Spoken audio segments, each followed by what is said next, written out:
हाँ,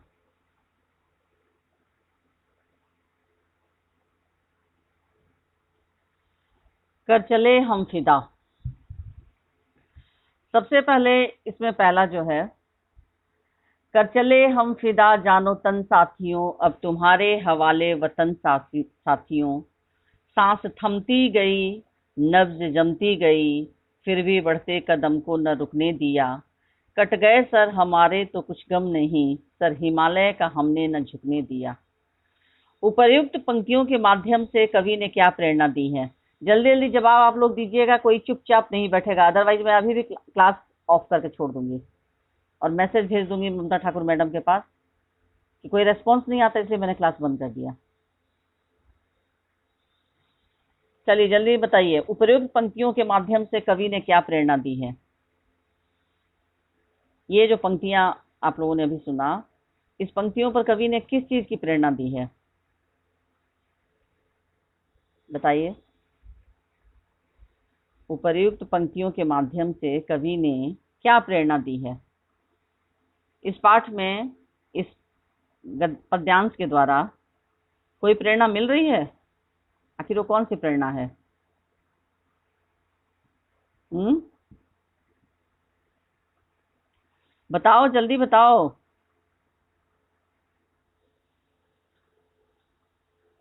कौन सी प्रेरणा मिल रही है उपर्युक्त पंक्तियों के माध्यम से? ऋषभ, उत्कर्ष, सुरभि, बहुत सारे स्टूडेंट सब बैठे हुए हो, चुपचाप बताओ। गौरव, शिवांग, अनुष्का शाह, आस्थार्य, कुमार गौरव, शिवांशी मूर्ति, अनुष्का, बोलो जल्दी जल्दी तुम लोग। इस पद्यांश में क्या शिक्षा मिल रही है, क्या प्रेरणा मिल रही है? हाँ, मधुरम, हेलो,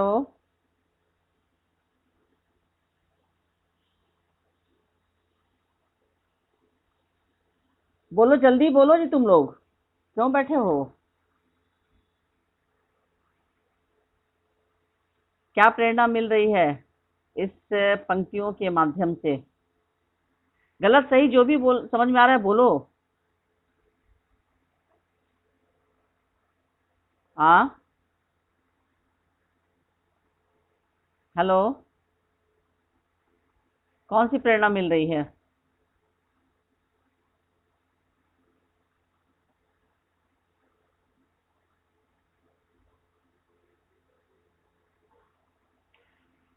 बोलो जल्दी बोलो।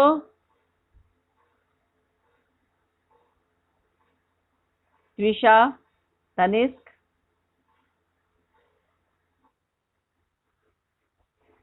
ये जो है, कर चले हम फिदा जानो तन साथियों, अब तुम्हारे हवाले वतन साथियों। सांस थमती गई, नब्ज जमती गई, फिर भी बढ़ते कदम को न रुकने दिया। कट गए सर हमारे तो कुछ गम नहीं, सर हिमालय का हमने न झुकने दिया। ये पंक्तियां जो है पद्यांश, इसमें है कि पंक्तियों के माध्यम से कवि ने क्या प्रेरणा दी है? इसमें कवि ने कोई प्रेरणा दी है ना?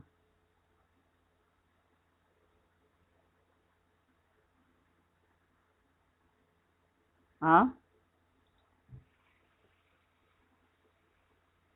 ये पाठ जो है, कर चले हम फिदा, इस पाठ में मुख्य रूप से क्या इसका प्रेरणा क्या मिलती है? इस पाठ को पढ़ने से आप लोगों को क्या प्रेरणा मिलती है, क्या शिक्षा मिलती है? मुझे बस वही बता दीजिए। हाँ, तो यही बोलने में क्या तकलीफ हो रही है तुम लोगों को? हाँ, देश पर मर मिटने की, देश पर बलिदान होने की, देश पर मर मिटने की, यानी ये जो पाठ है, कर चले हम फिदा, ये कविता, गीत जो है, मुख्य रूप से देश पर मर मिटने की, देश पर न्यौछावर होने की प्रेरणा मिलती है इस पाठ को पढ़कर, इन पंक्तियों को पढ़कर। अब नेक्स्ट है कि सैनिक देश को किसके हवाले छोड़ रहे हैं? एक सैनिक जिसकी मृत्यु होने वाली है, जो पूरी तरह से गोलियों से जिसका शरीर छलनी हो चुका है, वो देश, अपने इस देश को किसके हवाले छोड़कर जा रहा है? बताइए। हाँ, अपने देशवासियों के हवाले, अपने साथी सैनिकों के हवाले। गुड। सर हिमालय का से क्या अभिप्राय है?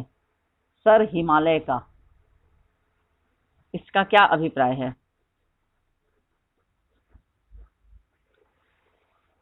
सिंपल एक सेंटेंस में देश की आन बान और शान।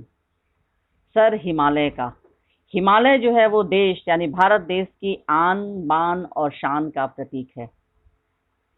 टू द पॉइंट आंसर बोलना सीखो तुम लोग। देश के सैनिकों ने मरते दम तक क्या किया? देश के जो सैनिक थे वे मरते दम तक उन लोगों ने क्या किया, बताइए। गुड। देश की रक्षा या देश की सेवा। सांस थमती गई, नब्ज जमती गई का क्या अर्थ है? सांस थमती गई, नब्ज जमती गई, इस पंक्ति का क्या आशय है? एक शब्द में बताइए, दो शब्द में या एक वाक्य में?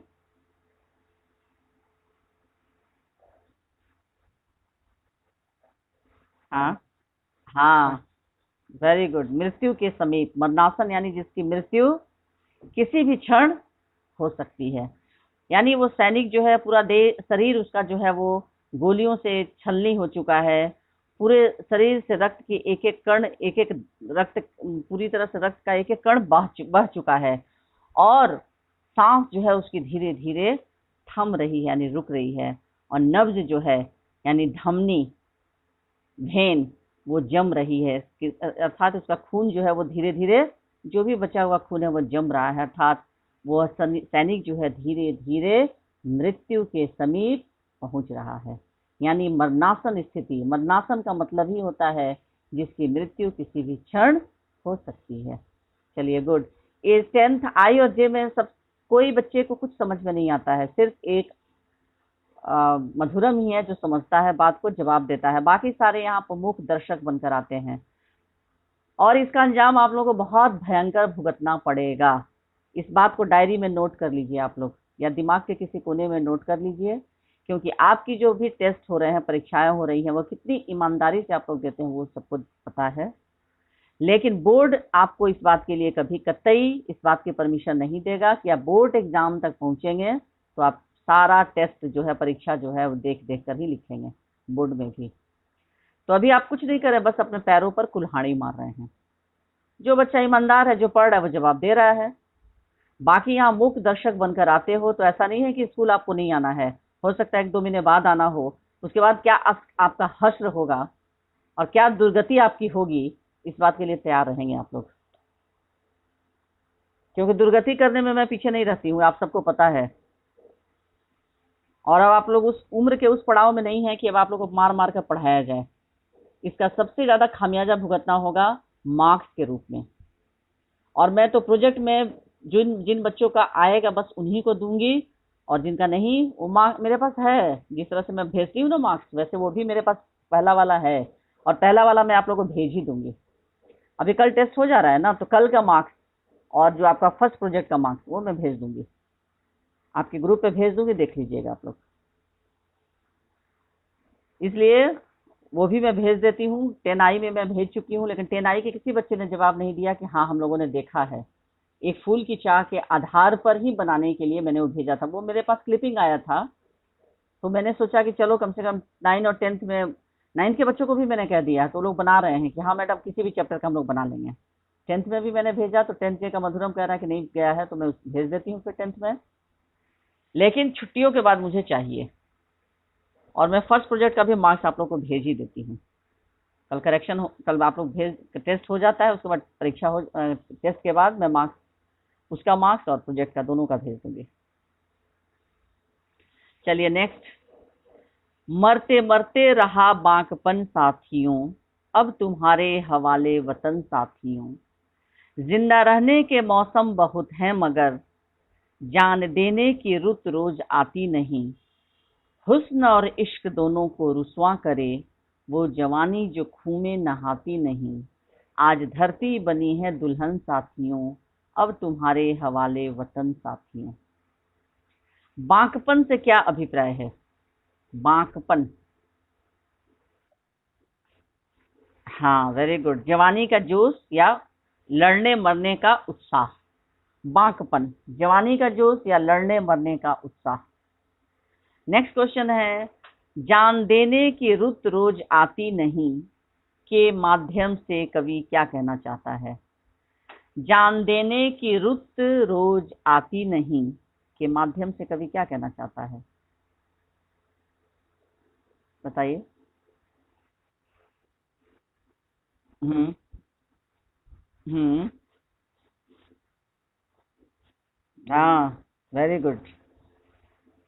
इसलिए देश पर यदि जान देने के लिए अगर एक भी मौका मिलता है तो क्या हम भारतवासियों को पीछे हटना चाहिए?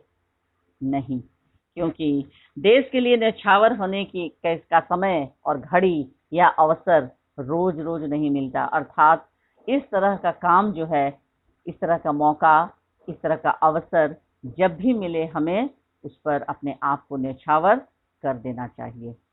अतः देश के लिए जान देने के लिए कवि जो है वो हम भारतीयों को, हम सैनिकों को प्रोत्साहित कर रहा है।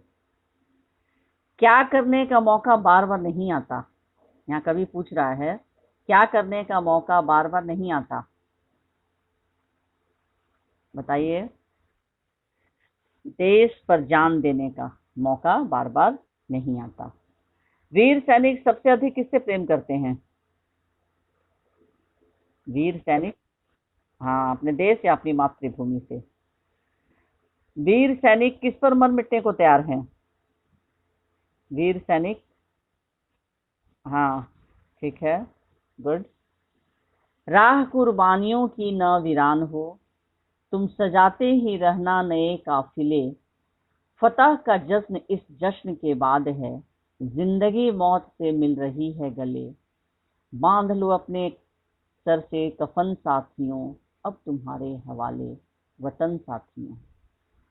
यहाँ है, राह कुर्बानियों की न वीरान हो, से क्या आशय है? राह कुर्बानियों की न वीरान हो, इससे कवि का क्या आशय है? हम्म,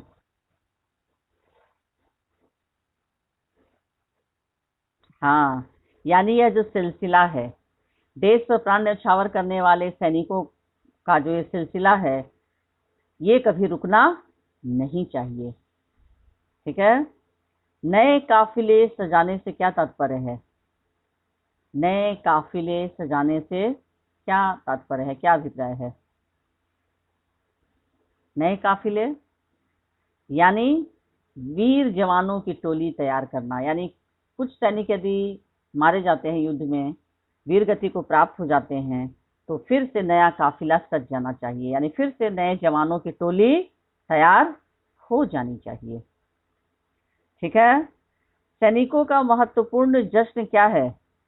सैनिकों का सबसे महत्वपूर्ण जश्न देश पर प्राण देना, ये उनके लिए महत्वपूर्ण जश्न होता है। सर से कफन बांधना, इस मुहावरे का क्या अर्थ है? सर से कफन बांधना, हाँ, देश के लिए मर मिटने के लिए तैयार रहना, खतरे के लिए नहीं। सर पर कफन बांधना मतलब मरने के लिए तैयार रहना। नेक्स्ट है, खींच दो अपने खून से जमी पर लकीर, इस तरफ आने पाए न रावण कोई, तोड़ दो हाथ अगर हाथ उठने लगे, छू न पाए सीता का दामन कोई, राम भी तुम ही लक्ष्मण साथियों, अब तुम्हारे हवाले वतन साथियों। जमीन पर खून से लकीर खींचने का क्या अर्थ है? जमीन पर खून से लकीर खींचने का क्या अर्थ है? बताइए। हाँ, वेरी गुड। दुश्मनों के लिए सीमा रेखा खींच देना, यानी दुश्मनों के लिए एक तरह से ये बता देना कि इस सीमा रेखा के इधर तुमको नहीं आना है। यानी अपनी जमीन पर खून से लकीर खींचने का तात्पर्य यही है कि दुश्मनों के लिए सीमा रेखा तय कर देना। दुश्मनों के लिए कवि ने क्या उपमा दी है, किससे उपमा दी है? वेरी गुड, रावण से। हमारी भूमि की पवित्रता की तुलना किसकी पवित्रता से की गई है?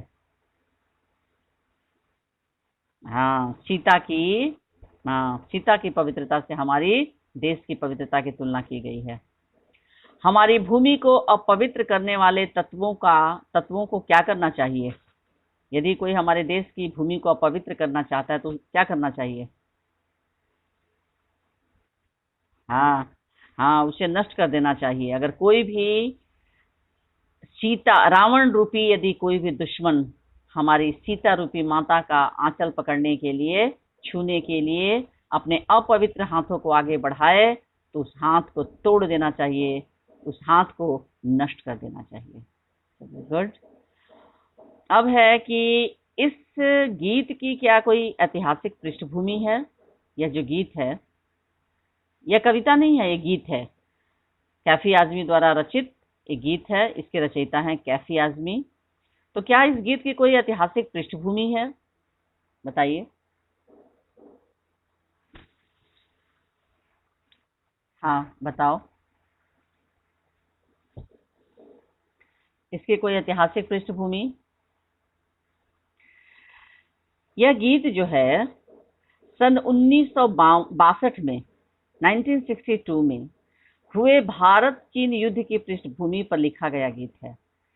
चीन ने तिब्बत की ओर से भारत पर आक्रमण किया और इस युद्ध में भारतीय वीरों ने बहुत कठिन परिस्थितियों में आक्रमण का मुकाबला किया था। ठीक है। तो इस गीत के माध्यम से देशवासियों में अपनी मातृभूमि के प्रति बलिदान की भावना तथा आजादी की रक्षा के लिए प्राणों की परवाह न करने का भाव, आजादी की रक्षा के लिए प्राणों सैनिकों के संबोधन के माध्यम से अभिव्यक्त किया गया है। यह गीत वर्तमान समय में भी देशभक्ति के प्रति उत्साह पैदा करने में अपनी महत्वपूर्ण भूमिका निभाता है। तो इस गीत की ऐतिहासिक पृष्ठभूमि यही है कि 1962 में भारत चीन युद्ध की ऐतिहासिक पृष्ठभूमि पर बनने वाली एक फिल्म में इस गीत को दर्शाया गया था। हकीकत के लिए एक फिल्म आई थी, हकीकत, उसी के लिए इस गीत को लिखा गया था। ठीक है। उसके बाद सर हिमालय का हमने न झुकने दिया, इस पंक्ति में हिमालय जो है वह किस बात का प्रतीक है? हिमालय जो है वो हमारे देश की अस्मिता और ताज का प्रतीक है। ठीक है। नेक्स्ट क्वेश्चन एक 2 नंबर में आ सकता है कि कर चले हम फिदा गीत में धरती को दुल्हन क्यों कहा गया है? बताइए, इस गीत में धरती को दुल्हन क्यों कहा गया है?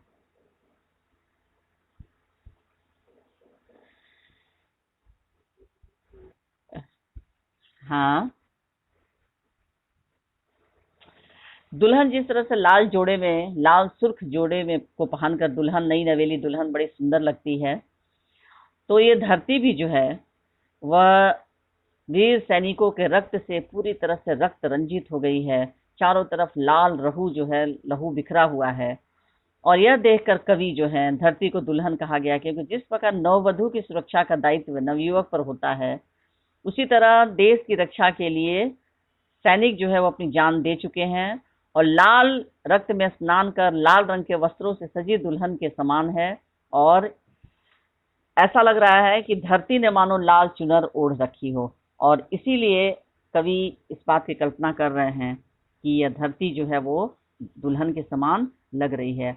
और एक दुल्हन की रक्षा का भार उसके जिस तरह से उसके पति पर होता है, तो ठीक उसी तरह से ऐसा लग रहा है कि भारतीय सैनिक जो है अपनी धरती माँ की रक्षा के लिए पूरी तरह से कृत संकल्प हैं कि चाहे कोई भी परिस्थिति आ जाए, लेकिन इसकी रक्षा के लिए हमें अगर रक्त का एक कण भी बहाना पड़े तो हम बहा देंगे।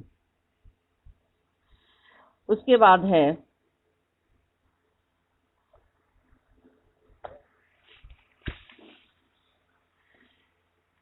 कि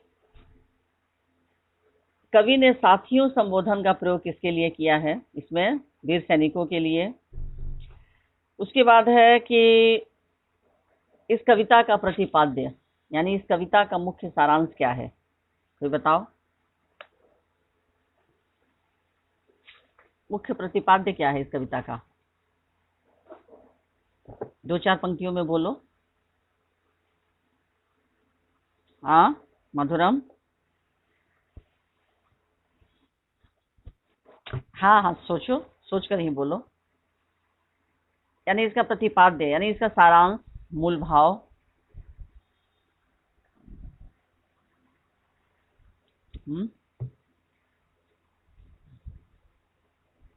प्रतिपाद्य अगर आएगा कभी भी, गद्य का नहीं लेकिन पद्य का अक्सर प्रतिपाद्य पूछा जाता है कि इसका प्रतिपाद्य क्या है।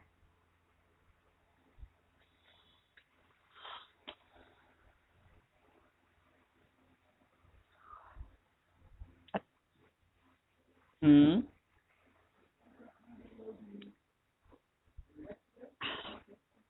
हाँ,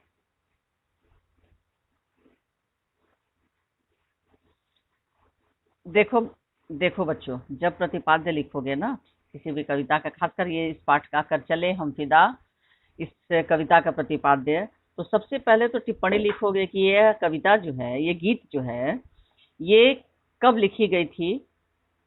तो इसका थोड़ा सा चर्चा जरूर करोगे कि सन 1962 1962 में भारत चीन युद्ध की पृष्ठभूमि पर लिखे इस गीत में, कैफी आजमी द्वारा लिखा गया है गीत, यह लिखा गया है गीत है। और इस गीत में सैनिक कहते हैं कि वे देश की रक्षा करते हुए अपना बलिदान देकर इस संसार से जा रहे हैं।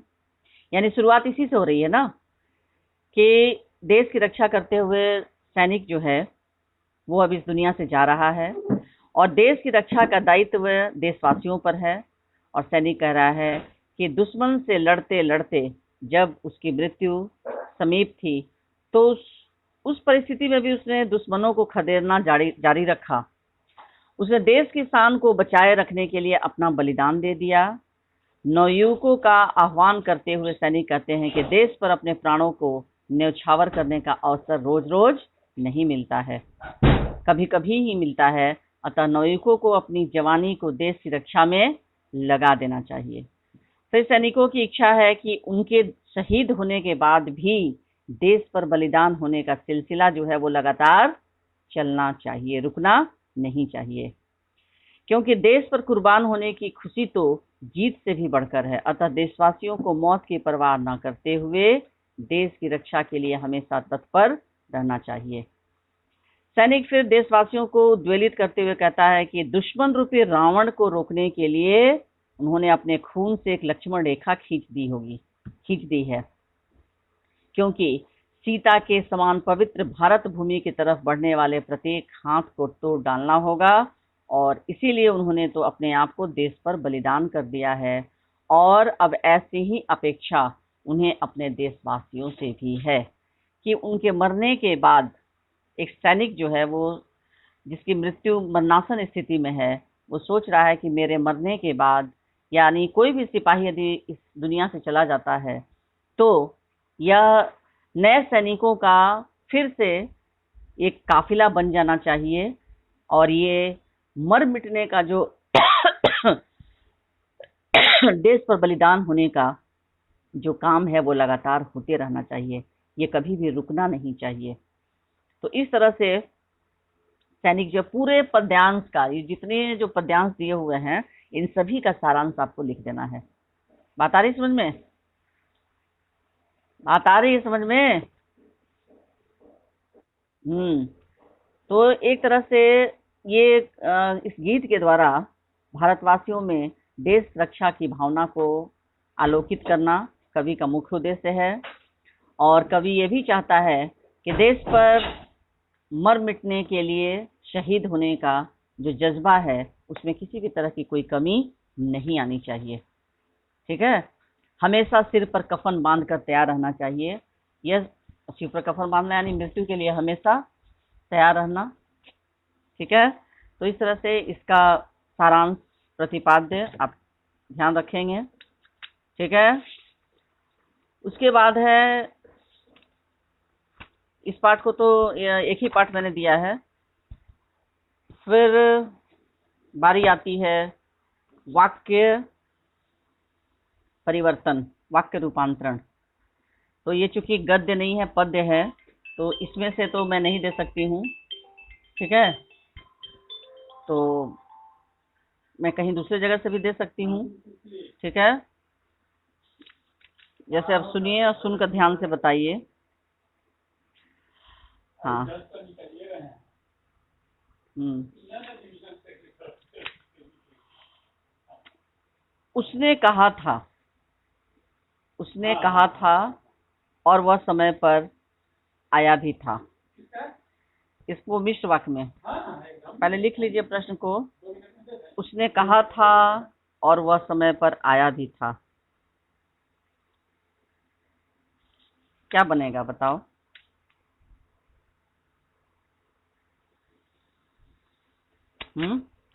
उसने कहा था। हाँ बोलो।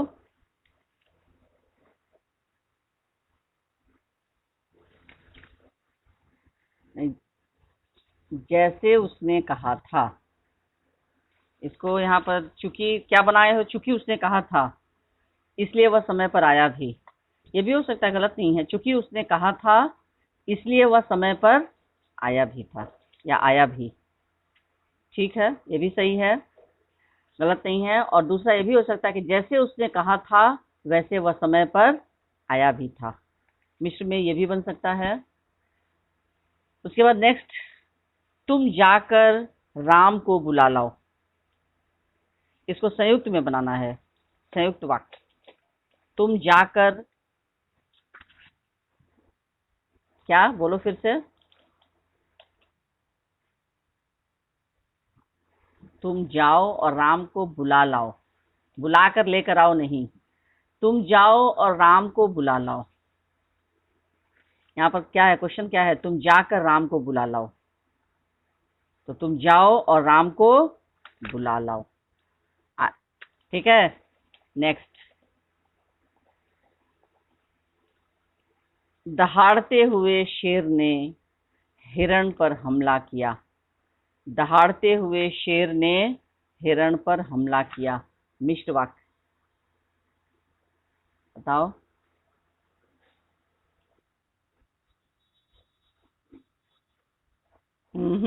मधुरम गलत हो गया, जैसे से बनाओ। जैसे ही शेर दहाड़ा, ठीक है, जैसे ही शेर दहाड़ा वैसे ही उसने हिरण पर हमला किया। दहाड़ते हुए शेर ने हिरण पर हमला किया, जैसे ही शेर दहाड़ा वैसे ही उसने हिरण पर हमला किया, ठीक है, नेक्स्ट।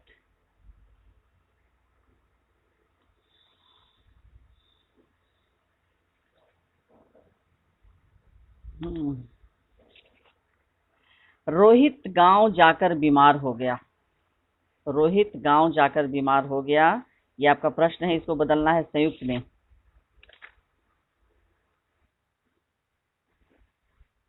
हाँ, हाँ, रोहित गांव गया और बीमार हो गया। संयुक्त तो बड़ा जल्दी बना लेते हो जी तुम लोग। हाँ, मिस्र क्या बहुत टफ है? हाँ,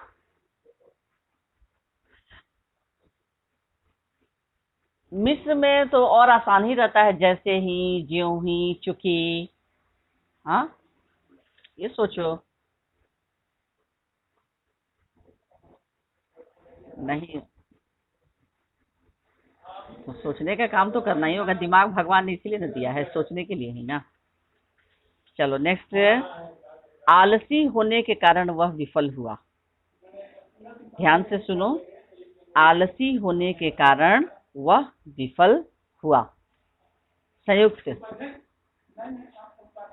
सिर्फ और लगाकर नहीं बनाओगे, जरूरी नहीं है कि सिर्फ और लगाकर ही बनता है, कुछ और लगाकर भी बनता है। हाँ, हाँ, वह आलसी था इसलिए विफल हुआ, ठीक है, आलसी होने के कारण वह विफल हुआ, तो सिंपल, वह आलसी था इसलिए विफल हुआ, वह आलसी था के बाद कॉमा, वह आलसी था इसलिए विफल हुआ, ठीक है, नेक्स्ट। शीला ने एक पुस्तक मांगी और वह उसे मिल गई, पहले बताओ ये कौन सा वाक्य है? शीला ने, हाँ संयुक्त है, शीला ने एक पुस्तक मांगी और वह उसे मिल गई, ये संयुक्त वाक्य है। अब समझ सकते हो इसको क्या बनाना है? मिश्र। हाँ, सिंपल। हाँ हाँ। शीला ने जो पुस्तक मांगी थी, शीला ने जो पुस्तक मांगी थी, कौमा, वह उसे मिल गई। ठीक है। शीला ने जो पुस्तक मांगी थी वह उसे मिल गई। ठीक है। नेक्स्ट। सोने की चिड़िया कहलाने वाला यह वही भारत है। ये कौन सा वाक्य है? सोने की चिड़िया, सरल, सोने की चिड़िया कहलाने वाला ये वही भारत है। मिश्र, मिश्र में बताइए।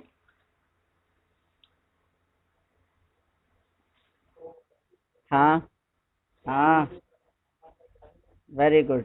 यह वही भारत है जो सोने की चिड़िया कहलाता था। गुड। नेक्स्ट। हाँ, स्ट्रेंथ। हाँ हाँ, वो मैं, हाँ वो मैं देख रही हूँ। कोई फर्क नहीं पड़ता है बेटा, ये खुद अपने पैर में लोग कुल्हाड़ी मार रहे हैं, कोई फर्क नहीं पड़ता है। उससे क्या फर्क पड़ता है? जो नहीं रहेगा ना रहे। लेकिन कम से कम तुम लोग टेस्ट के समय चैटिंग करना बंद कर दो। कितना भी नियर एंड डियर क्यों ना हो, आंसर कोई पूछता है, बिल्कुल बताने की जरूरत नहीं है, नहीं तो फिर तुम ही लोग बेवकूफ कहे जाओगे। तुम लोग यहाँ बैठकर